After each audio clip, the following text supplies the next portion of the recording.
En plus, moi, j'ai des objectifs. J'ai des trucs à atteindre, j'ai des promesses que je me suis faites que je dois réaliser. Donc. C'est quoi comme objectif?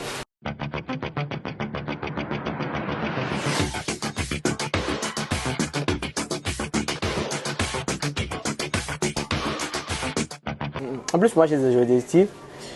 J'ai des trucs à atteindre, j'ai des promesses que je me suis faites que je dois réaliser. Donc. C'est quoi comme objectif? Déjà, je me suis promis d'avoir mes diplômes, déjà de base.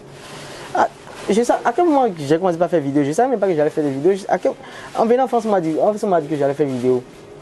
Elle m'a dit, j'ai promis à mes parents, je vais en France, hein, je vais avoir mes diplômes, vous rendre fiers. Je vais trouver un boulot, prendre soin de moi, prendre soin de la famille. Maintenant, s'il arrivait que les vidéos et tout ça rapportent beaucoup plus qu'un emploi lambda, il n'y a pas de souci. En ce moment, je me mets de base maintenant, vidéo même Facebook, où Facebook est en train de faire ces choses, Facebook est en train de restreindre les vidéos, où aujourd'hui c'est bon, demain c'est pas bon. Tu vas mettre ton cœur sur ça. Et après tu vas dire quoi, quand le petit frère va dire on m'a renvoyé pour la scolarité, tu vas dire attends je vais publier une vidéo, dès que ça a 1000 vues comme ça, l'argent est là, je vais t'envoyer. Si la vidéo n'a pas 1000 vues. On peut toutefois aller, il y a des gens qui travaillent, qui font aussi des vidéos. Maintenant s'il arrive que je gagne très bien ma vie par rapport à ces vidéos-là et tout, bah, je peux dire ok voilà, les diplômes sont là, je vais être en freelance, parce que dans mon domaine je peux être en freelance, c'est-à-dire que travailler indépendamment, ça peut arriver. À la fin de ta formation, tu seras dans quel domaine d'activité? Toujours dans le digital. Je vais être responsable marketing digital. Je vais faire tout ce qui est brand content. Tout ce qui est tu te vois retourner au Bénin ou tu te vois travailler pour une entreprise en France? Je retourne tout le temps au Bénin. Il y a une semaine, j'étais au pays, tout le temps. La semaine prochaine, j'irai encore au Bénin. Tout le temps, je suis au pays. Non, mais en termes de perspective professionnelle, en termes d'insertion professionnelle, tu te vois plus intégrer une entreprise au Bénin ou intégrer une entreprise en France? Ah, partout. S'il y a besoin de moi au pays, je rentre. Et tu penses que les talents que vous êtes, est-ce que ces talents, lorsque vous finissez vos formations, est-ce que vous avez de bonnes insertions au pays? Aussi, le pays, le pays, c'est maintenant le pays en train de se réveiller côté digital. Il y a de bonnes opportunités aussi. Ici aussi, la France nous accorde de très très belles opportunités aussi, où tu peux t'insérer au cours, voilà. Donc, en fait, je pense que la vie d'un homme ne se résume pas seulement qu'au boulot, parce que tu peux avoir par exemple un boulot avec un salaire d'1 milliard là-bas et ta famille est ici. Est-ce que tu vas laisser ta famille pour aller là-bas? Tu peux avoir un boulot d'1 milliard ici et ta famille, ton enfant, tout le monde est là-bas. Il y a des contraintes donc, voilà, donc ce serait vague de dire en ce moment, ah parce que moi je trouve je m'en vais. Non, parce que ça change. Lorsqu'on parle de créateurs de contenu, de web comédiens, on parle de toi, de Jojo, de pas mal de jeunes béninois. Et en Côte d'Ivoire, il y a pas mal de jeunes créateurs de contenu aussi, mais aussi il y a des influenceuses. Est-ce que chez vous, au Bénin, il y a beaucoup d'influenceuses, par exemple, quelques noms? Des influenceuses, à l'instar, par exemple, on va dire d'une Evie Dero, d'une Emmanuel Keïta. Est-ce qu'au niveau du Bénin, il y a ces influenceuses-là qui sont soit dans la mode, dans la comédie, dans divers domaines? Quelles sont celles qui sont très suivies, dont tu peux nous parler là? En fait, je ne vais pas citer des noms pour oublier des noms. Mais certaines quand même. Chez nous, on est rancunier. Certaines qui sont suivies quand même par des millions de personnes. Chez nous, on est rancunier. Il ne faut pas lui citer des noms. L'essentiel, c'est que vous savez que ça existe. Il ne faut pas lui citer des noms et oublier des noms. Moi, je vais les connaître, au fait. Peut-être à partir de cette interview, je vais aller sur les pages. Je vais vous envoyer une liste après. Non, de quelques noms. Ce serait intéressant quand même. En plus, il y a même mon ex. Faut pas, je ne vais pas la citer après ça. Je vais vous envoyer une liste après. Dis le nom de ton ex. Non, arrêtez. Je vais vous dire ça après. Quelles sont les célébrités béninoises de qui toi tu es proche au Bénin? Ah, la majorité, hein. Lesquelles? Ce qui est bien, c'est les gens que tu vois à la télé aujourd'hui, dont on est proche, on parle bien et tout. Ah, ça fait plaisir. Ouais. C'est trop chic. En fait, c'est ça, mais je ne peux pas te donner une liste fixe. Non, mais dis-nous quelques célébrités dont tu es proche tout de même au Bénin. Célébrités. Que ce soit dans le football, que ce soit dans la musique. Et bizarrement dans le football là. Je suis pas proche. Non, c'est qu'on a un frère, on sait qu'il y a un Ivoirien, Cession, qui a été le capitaine de l'équipe du Bénin pendant longtemps. Vous avez frère quoi? Cession, il est ivoirien. Il est ivoirien? Il y a notre capi là, il est béninois. Ok, parfait. Dis-nous quelques footballeurs dont tu es très proche. Non, je ne suis pas proche des footballeurs. Des artistes béninois alors du coup. Artistes béninois. Combien? Comme ça, après, je pourrais me défendre. Non, certains dont tu es proche. Non, certains dont tu es proche. Je suis proche avec beaucoup d'artistes. Moi, je te dis, par exemple, par rapport aux artistes ivoiriens, je suis très proche de Soumbil, par exemple. Un exemple tout simple. Ça ne va pas créer des problèmes alors que j'ai tourné avec des artistes comme... Je suis proche avec... Il y a le roi de la street, il y a Blaze, il y a Vano, il y a Fanico, il y a Charlie T, il y a First King, il y a T-Gang, il y a Bobo. La plupart, ce sont des rappeurs, surtout que tu as cité le nom de Blaze. Blaze, très souvent, il y a cette polémique-là. Vous connaissez la dame là? Laquelle? Fafa Rufino. Oui, voilà. C'est l'une des anciennes. Elle. Voilà, exactement. Ça, c'est l'une des anciennes. Fafa Rufino, et je sais qu'il y a une en son temps aussi. Vous connaissez Madano? Non, il y a une aussi que j'avais suivie en son temps, qui était venue en Côte d'Ivoire, je crois, en 2001 pour... Pépé Oleka? Non, une belle jeune dame là. Madou, la baronne là. Pas Madou.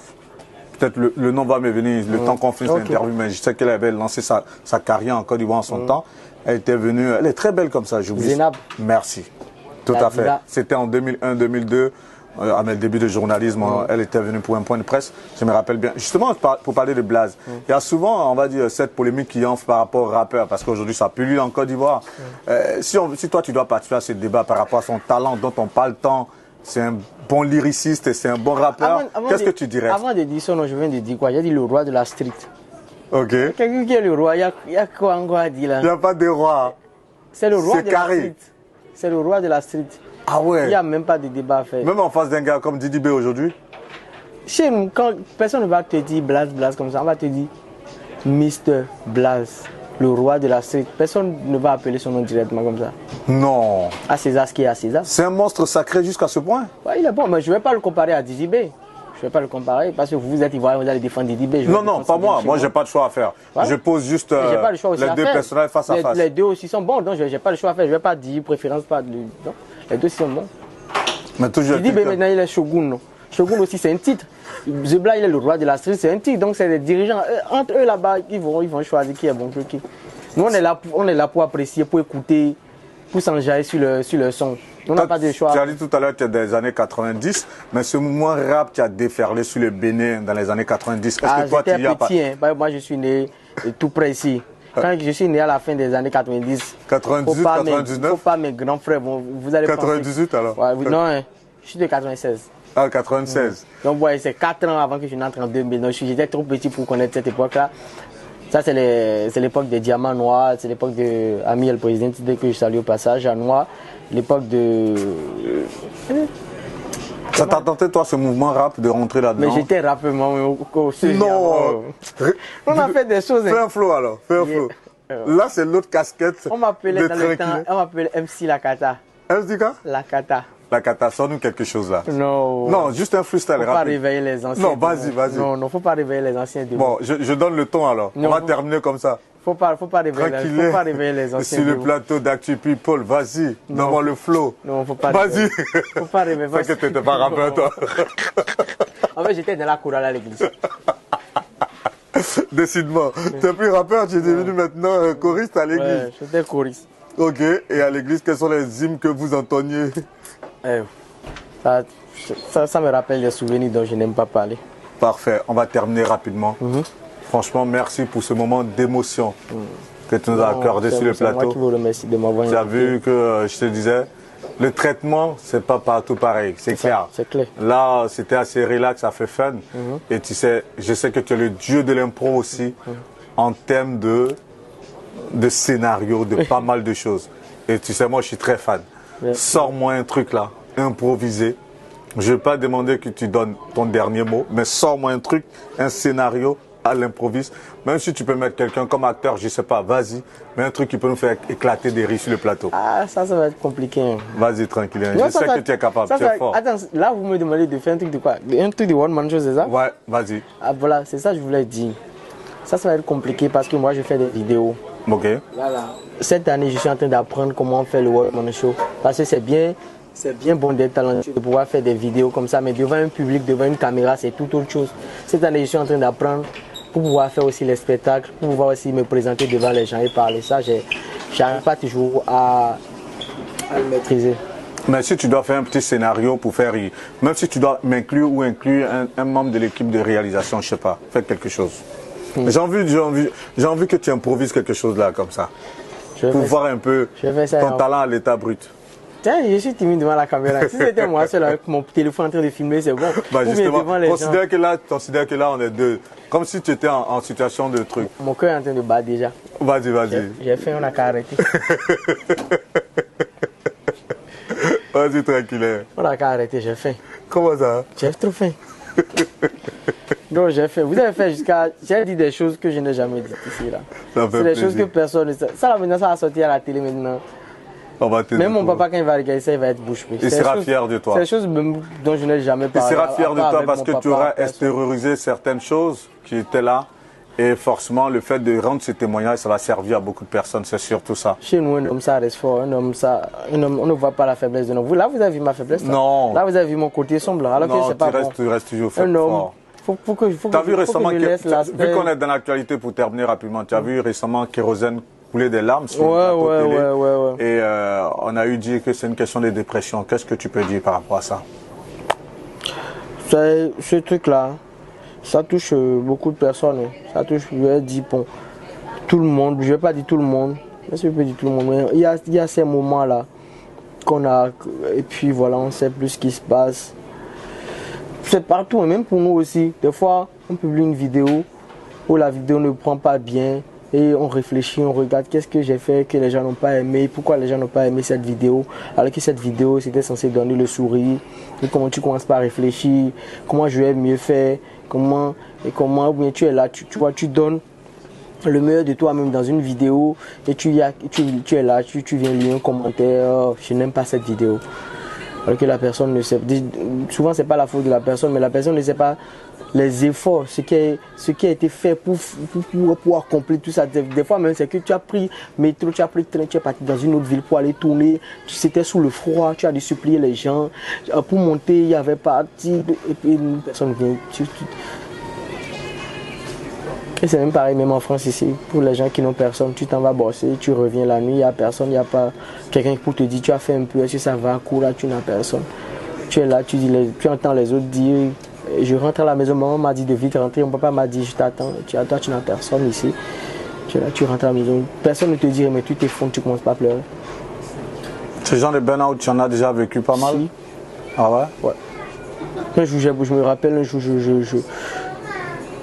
bossais. J'ai bossé le matin, j'ai bossé le soir. Il y avait comment on appelle, verglas ou un truc comme ça. Je roulais la moto, je suis tombé quoi. J'avais trop mal, je suis rentré. J'avais mal. Et puis il y avait quelqu'un, un oncle ou bien quelqu'un qui m'a envoyé un message. Ah toi, depuis que tu es en France là, tu m'as oublié. C'est comme ça que tu es maintenant. Là, je n'en pouvais plus quoi. J'ai travaillé le matin, le soir, j'essaye de m'en sortir, j'ai les études et tout ça. Puis on t'envoie ce genre de message. Je l'ai bloqué en même temps. Je suis là. C'est pas, les gens disent que je ne peux pas avoir l'argent, tu ne peux pas avoir l'argent, avoir ci et dit. Non, c'est pas une question d'argent, c'est le mental. Tout n'est pas question d'argent. C'est pas une question d'argent, c'est pas une question d'argent, c'est le mental. Quand tu es là, moi je suis là, ma grand-mère m'envoie un message pour me dire que aujourd'hui, ça fait par exemple un an, elle m'a plus vu, qu'elle se sent malade, que je lui manque, qu'elle aurait souhaité que je sois là. C'est comme ça, ça te fait craquer. Quand ta maman a un petit problème, que tu ne peux rien faire. Que même tu envoies l'argent, mais ta présence à ses côtés, que tu ne peux pas bouger. Ça, c'est des choses. L'argent va faire quoi? L'argent ne peut. Tu es quelqu'un de très affectif? Ouais. Je suis vraiment affectif. Il y a beaucoup, ce genre de choses, ça te touche? Les commentaires souvent de certains étonnants? Non. Les commentaires négatifs, ça te touche? Déjà, il faut dire que moi, je ne reçois pas beaucoup de commentaires négatifs. Depuis que j'ai commencé, c'est rare. Hein. C'est très rare. Donc, les commentaires, je ne parle pas pour moi, hein, je parle des autres personnes. Les commentaires, c'est rare. Non, c'est rare que j'en reçoive. Et même quand j'en reçois, bah, je pense que moi, je bois. Je sais que j'ai le talent. Je sais que je peux faire ce qu'il faut. Peut-être, des fois, je le fais d'une manière nonchalante, que je ne fais pas de la bonne manière. Je sais que je vais me rattraper sur le prochain coup. Non, mais les commentaires et tout, non. Je suis affectif, sentimental sur le côté familial, ce qui concerne ma famille et tout, mais le reste, je suis comme le gars là, un ponce pilatin. Frappé seulement, même avance. Non, sinon le reste, ça va. Je suis sentimental côté familial, mais le reste, non. Je suis déjà né. Ta vidéo la plus vue a combien de millions de vues? Ouais, ça, je sais pas. Ça, j'ai jamais regardé. 10 millions, 20 millions? Je sais pas. Je sais que j'ai des vidéos de 10 millions. Je ne regarde pas trop. Il y a même moi, mais je ne regarde pas mes vidéos même. Ça, là, Ah ouais? Lorsque tu finis de tourner, tu balances, tu regardes pas. Je regarde pas. Tu regardes que les commentaires, puis je m'en vais. Je regarde pas. Je n'aime même pas qu'on mette, mes proches savent, je n'aime même pas qu'on mette mes vidéos à côté de moi pour que j'entende. Ah ouais, et pourquoi? Ah, je me trouve bête. Je dis, qu'est-ce qu'il est en train de faire? Je regarde ça. Je me trouve bête. Je n'aime même C'est vrai pas. que vu que tu ne regardes pas tes vidéos, mais lorsque tu as tourné des vidéos, tu as quelques scénarios en tête. Ah oui, non. On a fait un top 5 par exemple de tes vidéos qui t'ont plu. Mes vidéos que ouais, top 5 qui t'ont plu. J'ai une vidéo, ma vidéo que j'aime beaucoup le plus, c'est Il faut effrayer la galère. Ok. La vidéo, j'ai cassé un truc là, où ils ont dit que j'étais venu effrayer la galère, j'avais pas l'argent, je voulais impressionner les gens, je suis venu louer un logement et j'ai cassé leur vase ou un truc comme ça. J'ai la vidéo où je mets en parodie les professeurs de nos écoles, les profs et tout ça. J'ai ma vidéo de la dot, ça c'est les vidéos récentes. J'ai là, comment on appelle la vidéo là maintenant par exemple? J'ai la vidéo que j'ai fait avec Avenkmen, où j'ai utilisé la carte d'identité béninoise. Et j'ai une vidéo que j'ai faite avec Jojo là que j'aime énormément. Comment on appelle la vidéo là? La vidéo où j'ai oublié le titre, mais c'est une vidéo que j'ai faite avec Jojo. Avec Jojo. Voilà, c'est mon top 5 ça. Un mot à Jojo rapidement. Vu que c'est par lui que tout a commencé. Non, c'est pas par lui, hein, c'est grâce à Samy, le gars Samy Bongo. Qui a fait la connexion. Voilà, c'est lui qui a fait la connexion avec Tout à Jojo. fait. Donc, c'est ça, un mot pour Jojo. Merci, lui, je lui dis tout ça, merci infiniment. Pas qu'à lui seulement, à tous les autres. Tu as été là. Celle, Camille, Vestel, Panzira, Amand, et tout ça. Tous ceux qui t'ont donné de la force. Oui, tout ce qui m'a aidé, tout ça. Moi, j'étais très très heureux de te recevoir sur le plateau d'ActuPeople.net. C'est l'une des rares fois, comme tu l'as dit, où tu t'es ouvert comme jamais. Ah, je pense que c'est la dernière fois, parce que moi, c'est rare de me voir en position comme ça, c'est très très rare. Je n'aime du c'est très rare. S'il y a un dernier mot, un message fort que tu souhaiterais faire passer pour conclure, pour mettre fin à cette interview, ce serait quoi? Ah, le meilleur reste à venir. Là, je prépare un autre personnage là. On va laisser le boubou vert. Là, c'est El Chicharito. Ouais, je l'entends souvent dans tes vidéos. Voilà. Tété Boy, il va partir aussi. Ouais, Tété Boy va partir. C'est comme à chaque fois, je laisse les personnages, je laisse le papa, le beau-père, je laisse. Parce qu'il faut varier les personnages. C'est ça. C'est par ça que ça a commencé le beau-père avec Panzira. Ouais, ça, c'est par là que le succès a démarré. Voilà, exactement. Et le meilleur est ça, ça va aller tout doucement, mais l'essentiel c'est que ça ira. Tout doucement. Et ça ira, on va s'attraper. Fort. Merci Tranquillin. C'est moi qui vous remercie. Merci beaucoup. Garçon super sympa, très talentueux. Il nous a fait partager un pan de sa vie à travers cette interview que vous serez nombreux à suivre. Je voudrais vous dire merci encore. Merci pour la force que vous donnez à ActuPeople.net. Merci à l'équipe de Chic Image avec Didi Stone toujours aux manettes. Prenez plaisir à suivre cette interview. C'était Guillaume Vergès pour ActuPeople. À très bientôt pour un autre numéro. Merci encore.